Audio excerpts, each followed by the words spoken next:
जय हिंद साथियों, आज के इस क्लास में आप सभी का बहुत बहुत स्वागत है। बिहार पुलिस कांस्टेबल की नई भर्ती के लिए आज की इस वीडियो में केमिस्ट्री रसायन शास्त्र से 50 अति महत्वपूर्ण प्रश्नों को कवर करेंगे जो आपके एग्जाम के लिए काफ़ी ज़्यादा इम्पोर्टेंट रहेगा। इसलिए आप सभी पूरा सेशन को ध्यानपूर्वक देखें। तो चलिए फटाफट से आप सभी लाइव में जुड़ जाइए। सभी को गुड इवनिंग, गुड इवनिंग। तो चलिए फर्स्ट क्वेश्चन आपके सामने है। पृथ्वी की पपड़ी में विशुद्ध रूप से पाई जाने वाली धातु कौन सी है? सभी ऑप्शन को ध्यानपूर्वक देखिए और देखिए आंसर करने के लिए आप लोगों को नीचे लाइव चैट का ऑप्शन मिल रहा होगा। तो प्रत्येक स्टूडेंट को नीचे लाइव चैट में अपना अपना आंसर बताना है। तो पृथ्वी की पपड़ी में विशुद्ध रूप से पाई जाने वाली धातु पूछा जा रहा है। तो आंसर क्या होगा? D option, platinum. यहाँ पर डी ऑप्शन जो ही बच्चे दिए हैं बिल्कुल सही जवाब है, प्लेटिनम। दूसरा प्रश्न है, जल का शुद्धतम रूप कौन सा है? ये प्रश्न ऑलरेडी 2 से 3 बार पूछा जा चुका है, तो इसको मार्क कर लीजिए। काफ़ी ज़्यादा इम्पोर्टेंट प्रश्न है। जल का शुद्धतम रूप कौन सा होगा? तो बिल्कुल सही आंसर दिए हैं, वर्षा का जो जल होता है सबसे शुद्धतम होता है। तो यहाँ पर बी ऑप्शन आपका सही जवाब है। आगे देखिए, ऑक्सीकरण वह प्रक्रिया है जिसमें क्या होता है? सभी ऑप्शन को ध्यानपूर्वक पढ़िए और अगर आपको किसी भी प्रश्न में थोड़ा भी डाउट होता है तो आप लोग तुरंत कमेंट करके पूछ सकते हैं। आपके कमेंट का रिप्लाई 100% दिया जाएगा। तो देखिए, हमने आपको पहले भी बताया था ऑक्सीकरण प्रक्रिया में क्या होता है, इलेक्ट्रॉनों की हानि होती है। तो यहाँ पर ए ऑप्शन जो ही बच्चे बता रहे हैं उनका बिल्कुल सही जवाब है, इलेक्ट्रॉनों की हानि होती है। आगे देखिए, हाइड्रोजन के कितने समस्थानिक है? चलिए आंसर बताइए फटाफट से, हाइड्रोजन के कितने समस्थानिक है? तो इस प्रश्न को भी हमने आपको बहुत बार बताया है। हाइड्रोजन के 3 समस्थानिक है। कौन कौन से हैं? तो H11 जिसको प्रोटियम कहा जाता है, दूसरा समस्थानिक है H12, ये क्या है? ड्यूट्रियम है। और तीसरा समस्थानिक है H13, ये क्या है? ट्राइटियम है। और तीसरा समस्थानिक जो ये हाइड्रोजन का है, ये रेडियो एक्टिव को प्रदर्शित करता है। पूछा जाता है कि समस्थानिक का कौन सा, हाइड्रोजन का कौन सा समस्थानिक रेडियो सक्रियता को प्रदर्शित करता है? तो याद रखिएगा ट्राइटियम जो कि H13 है। और हाइड्रोजन को भविष्य का ईंधन भी माना गया है। श्वसन के लिए समुद्री गोताखोर निम्नलिखित मिश्रण का उपयोग करते हैं। बिल्कुल एग्जाम में पूछा जाने वाला प्रश्न है, इसलिए एक भी प्रश्नों को स्किप नहीं करना है।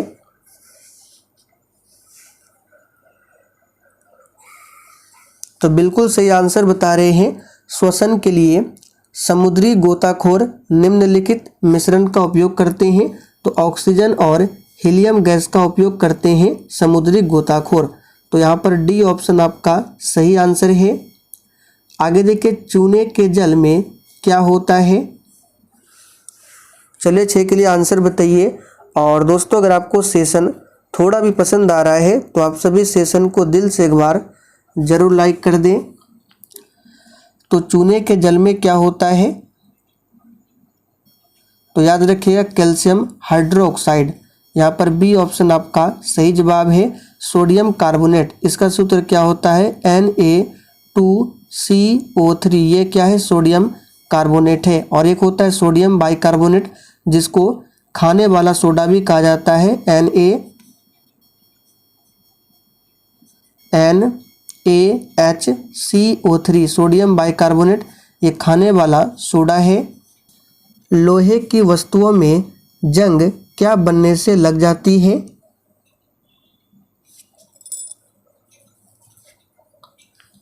तो यहाँ पर 7वें प्रश्न का आंसर क्या होगा? फेरस और फेरिक हाइड्रोक्साइड का मिश्रण। यहाँ पर बी ऑप्शन आपका सही जवाब है। और जंग लगने से बचाने के लिए इस पर किसका परत चाहा जाता है? तो पूछा जाता है जस्ता, जिसको गैल्वेनाइजेशन भी कहा जाता है। रासायनिक तौर पर हीरा क्या है?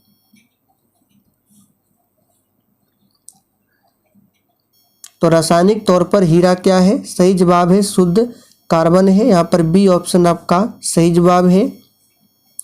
गैस एजेंसियों के द्वारा दिए जाने वाले सिलेंडरों में रसोई गैस के रूप में क्या होता है? तरल होता है, गैसीय होता है, ठोस होता है या विलयन होता है? जो हमारे घरों में सिलेंडर दी जाती है इसमें पूछा जा रहा है इस रसोई गैस में जो गैस का रूप है वो किस अवस्था में होता है? तरल, गैसीय, ठोस या विलयन? तो याद रखिएगा किस अवस्था में होता है? तरल अवस्था में होता है, गैसीय अवस्था में नहीं होता है। आंसर याद रखना है तरल अवस्था में होता है, यानी पानी के फॉर्म में होता है, लिक्विड में। रसोई गैस किसका मिश्रण है? चलिए 10 के लिए फटाफट से आंसर बताएंगे। रसोई गैस किसका मिश्रण है? तो बहुत ही सिंपल है, ये ब्यूटेन और प्रोपेन का मिश्रण होता है रसोई गैस। बिजली के बल्ब के अंदर कौन सी गैस होती है? यहाँ पर आपको ऑप्शन के अकॉर्डिंग आंसर बताना है। तो देखिए वायु तो होगा नहीं, ना ऑक्सीजन होता है, ना कार्बन डाइऑक्साइड। अब बचा ऑप्शन में नाइट्रोजन। तो बिजली के बल्ब के अंदर कौन सी गैस होती है? नाइट्रोजन। और वायुमंडल की बात करें तो सबसे अधिक मात्रा में यही नाइट्रोजन है। कितना प्रतिशत है? तो याद रखिएगा ये लगभग 78% है वायुमंडल में। ऑक्सीजन कितना प्रतिशत है? तो लगभग 21%। कहीं कहीं ऑप्शन में आपको 20.98% भी मिलेगा। और कार्बन डाइऑक्साइड ये 0.03% के आसपास है। परम शून्य ताप क्या है? चलिए 12 के लिए आंसर कीजिए। परम शून्य ताप क्या है? तो यहाँ पर इस प्रश्न का आंसर क्या हो जाएगा? ऑप्शन बी, सैद्धांतिक रूप से न्यूनतम संभव तापमान को ही परम शून्य ताप कहा जाता है। आगे देखिए, वातावरण में सर्वाधिक मात्रा में पाई जाने वाली गैस कौन सी है? अभी हमने आपको तुरंत बताया, देखते हैं कितने बच्चों को याद है और कितने बच्चे ध्यानपूर्वक सुनते हैं। वातावरण यानी कि वायुमंडल में सर्वाधिक मात्रा में पाई जाने वाली कौन सी गैस है? तो बिल्कुल सही आंसर दिए हैं, नाइट्रोजन गैस है। कितना है? 78% है। अगर आपसे पूछे कि वातावरण में सर्वाधिक मात्रा में कौन सी अक्रिय गैस पाई जाती है तो याद रखिएगा ये है आर्गन। लगभग 0.93% ये अक्रिय गैस है। और वायुमंडल में कौन सी अक्रिय गैस नहीं पाई जाती है? तो रेडॉन। जितने भी अक्रिय गैस है इसमें से रेडॉन एक ऐसा अक्रिय गैस है जो वायुमंडल में नहीं पाई जाती है। लोहे के पाइपों को संक्षारण से बचाने के लिए यानी जंग लगने से बचाने के लिए उसके ऊपर जस्ते की परतें चढ़ाई जाती है और इस प्रक्रिया को क्या कहते हैं? इस प्रश्न का भी डिस्कशन अभी हमने ऊपर किया था। तो यहाँ पर आंसर क्या हो जाएगा? ऑप्शन सी, इसको बोला जाता है गैल्वेनीकरण और इंग्लिश में गैल्वेनाइजेशन कहा जाता है। पशुओं के हड्डियों तथा दांतों में मुख्य रासायनिक पदार्थ क्या होता है?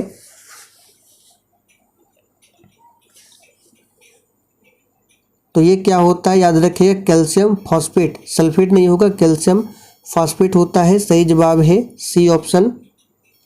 आगे देखिए, रासायनिक रूप से शुष्क हिम यानी कि ड्राई आइस क्या है?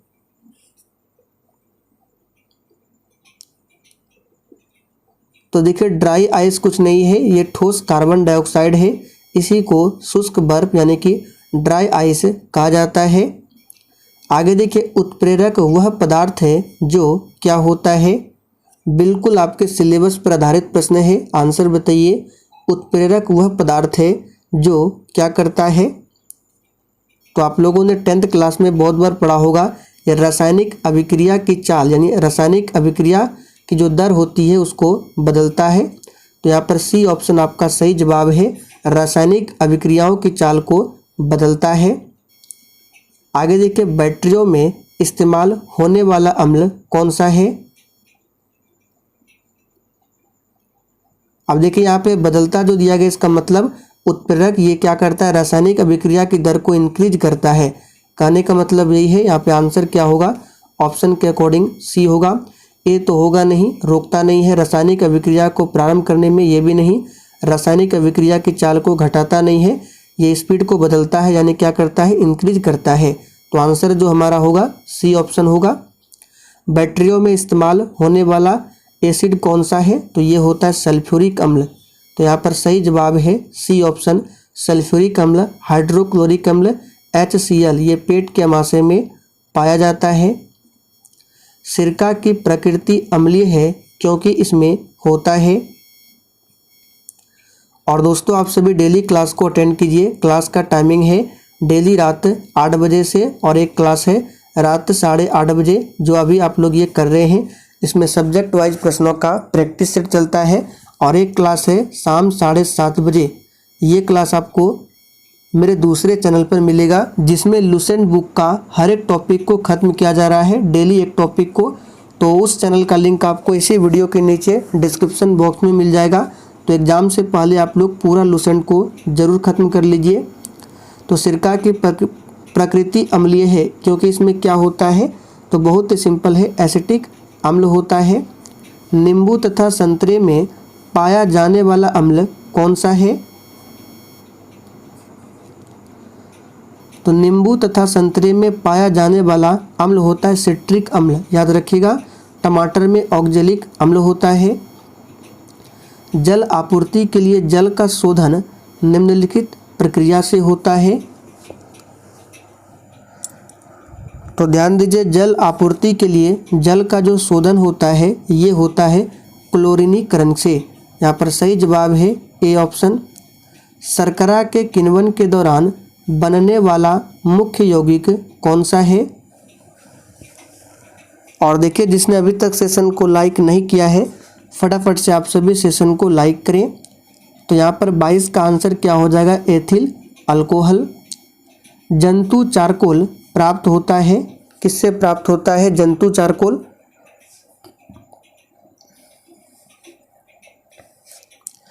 तो देखिए जंतु चारकोल जो प्राप्त होता है ये वायु की अनुपस्थिति में होता है जंतुओं की हड्डियों के जलने से।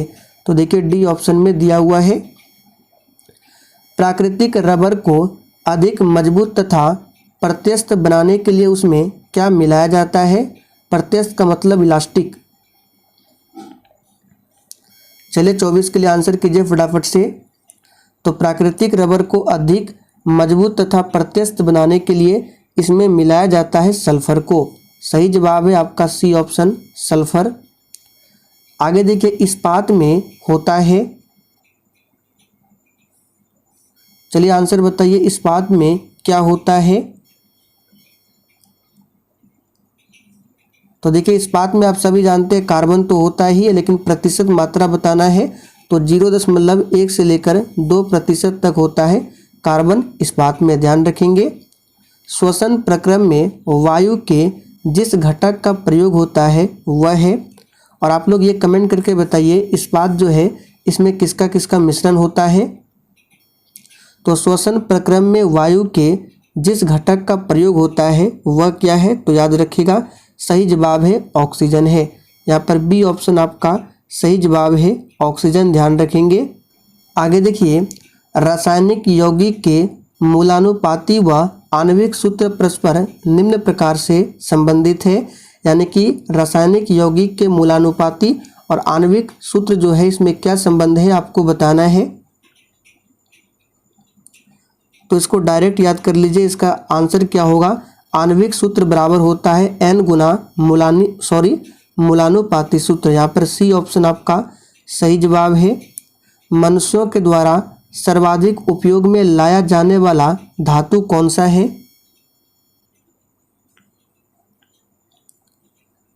तो ये धातु है लोहा। यहाँ पर डी ऑप्शन आपका सही जवाब है।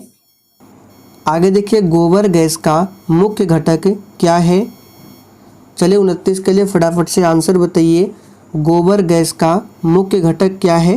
तो इसका सही जवाब है गोबर गैस का मुख्य घटक है मेथेन। यहाँ पर डी ऑप्शन जो भी बच्चे दिए हैं बिल्कुल सही जवाब है। मेथेन का सूत्र CH4 होता है और इसे मार्स गैस भी कहा जाता है। pH प्रदर्शित करता है। देखिए pH स्केल का खोज किसने किया था, तो सोरेनसन ने किया था। pH स्केल का खोज। और पीएच क्या प्रदर्शित करता है? तो याद रखिएगा ये विलयन की अम्लता व क्षारकता को प्रदर्शित करता है। और जिस विलयन का पीएच मान 7 से कम होता है वो अम्लीय होता है, 7 के बराबर होता है तो उदासीन, और 7 से अधिक होता है तो वो विलयन क्षारीय होता है। सैलों तथा खनिजों में सर्वाधिक मात्रा में पाया जाने वाला तत्व कौन सा है? तो देखिए सैलों तथा खनिजों में सर्वाधिक मात्रा में पाया जाने वाला तत्व सिलिकॉन है, याद रखिएगा। हाइड्रोजन में सबसे अधिक यौगिक बनाने वाला तत्व कौन सा है? तो हाइड्रोजन के साथ जो सबसे अधिक यौगिक बनाने वाला तत्व होता है ये कार्बन होता है। आग बुझाने के लिए काम में लाई जाने वाली गैस कौन सी है? चलिए 33 के लिए फटाफट से आंसर कीजिए। तो दोस्तों ध्यान दीजिए, आग बुझाने के लिए काम में लाई जाने वाली गैस कौन सी है? तो यहाँ पर 33 का आंसर क्या हो जाएगा? Option C, carbon dioxide silicon तत्व में पाया जाता है।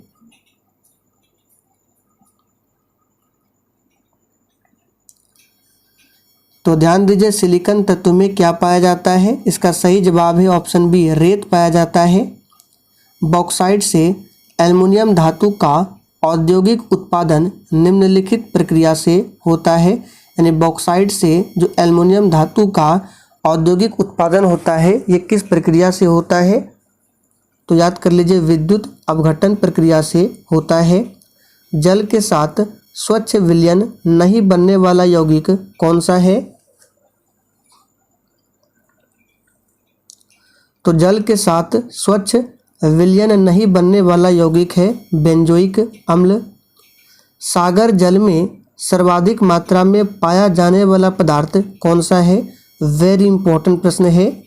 चलिए आंसर बताइए फटाफट से। तो सागर जल में सर्वाधिक मात्रा में पाया जाने वाला पदार्थ है साधारण लवण। किसी तत्व की परमाणु संख्या निम्नलिखित की संख्या के बराबर होती है। इस प्रश्न को आप लोगों ने 9th 10th में भी पढ़ा होगा। तो किसी तत्व की जो परमाणु संख्या होती है वो किसके बराबर होता है? तो याद रखिएगा नाभिक के प्रोटॉन के बराबर होता है। तो याद रखना है किसी तत्व में परमाणु संख्या बराबर होता है नाभिक में उपस्थित प्रोटॉन की संख्या के बराबर। ग्लूकोज के किण्वन का अंतिम उत्पाद क्या है? और देखिए इसका पीडीएफ आपको टेलीग्राम पर मिल जाएगा आंसर के सहित। टेलीग्राम का लिंक इसी वीडियो के नीचे डिस्क्रिप्शन बॉक्स में दिया गया है। तो यहाँ पर सही जवाब क्या होगा 39 का? तो याद रखिएगा सही आंसर है CO2 प्लस H2O। यहाँ पर सी ऑप्शन सही जवाब है। ग्लूकोज का सूत्र पूछा जाता है C6H12O6, ये ग्लूकोज का आणविक सूत्र है। व्यापारिक तौर पर अमोनिया का उत्पादन आवश्यक है क्योंकि यह निम्नलिखित के काम में आता है।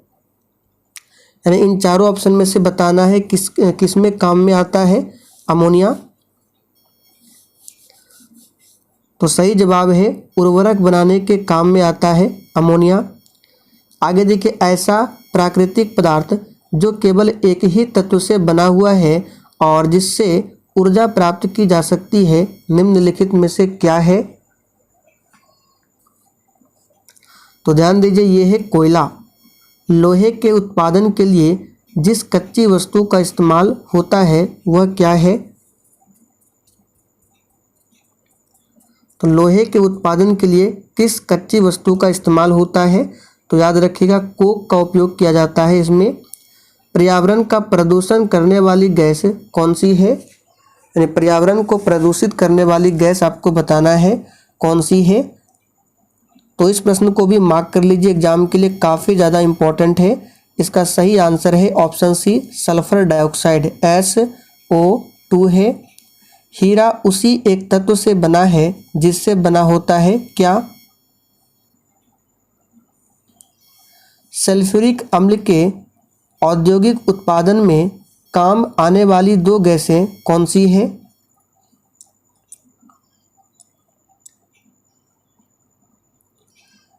तो सल्फ्यूरिक अम्ल के औद्योगिक उत्पादन में काम आने वाली दो गैसें हैं सल्फर डाइऑक्साइड और ऑक्सीजन। यहाँ पर सी ऑप्शन आपका सही जवाब है, सल्फर डाइऑक्साइड प्लस ऑक्सीजन। किस प्रक्रम से समुद्र जल से सामान्य लवण प्राप्त किया जाता है? तो ये किया जाता है वाष्पीकरण से। किस प्रक्रम द्वारा कच्चे तेल से गैसोलीन प्राप्त किया जाता है? बिल्कुल एग्जाम के लिए इम्पोर्टेंट प्रश्न है, आंसर बताइए। तो किस प्रक्रम द्वारा कच्चे तेल से गैसोलीन प्राप्त किया जाता है? तो प्रभाजी आसवन से। कपड़ा धोने वाला सोडा क्या है? यानी सिंपली आपको बताना है धोवन सोडा का रासायनिक नाम क्या होता है? तो याद रखिएगा सोडियम कार्बोनेट। यहाँ पे देखिए बी ऑप्शन में दिया हुआ है जल योजित सोडियम कार्बोनेट। तो सही जवाब है बी ऑप्शन, जबकि सोडियम बाइकार्बोनेट खाने वाला सोडा है। कठोर जल साबुन के साथ अच्छी तरह से झाग क्यों नहीं देता? क्योंकि इसमें कैल्शियम तथा मैग्नीशियम के कार्बोनेट होते हैं, इसलिए कठोर जल साबुन के साथ अच्छी तरह से झाग नहीं देता है। आखिरी प्रश्न है बेकिंग सोडा का रासायनिक नाम कौन सा है? बेकिंग सोडा जिसको खाने वाला सोडा भी कहा जाता है और यह है सोडियम बाइकार्बोनेट, जो कि बी ऑप्शन में दिया हुआ है और इसका सूत्र होता है NaHCO3, याद रखेंगे। तो चले दोस्तों आज के लिए इतना ही। सेशन पसंद आया हो तो सभी लोग सेशन को लाइक करके और सेशन को अधिक से अधिक दोस्तों के साथ ज़रूर शेयर करना है।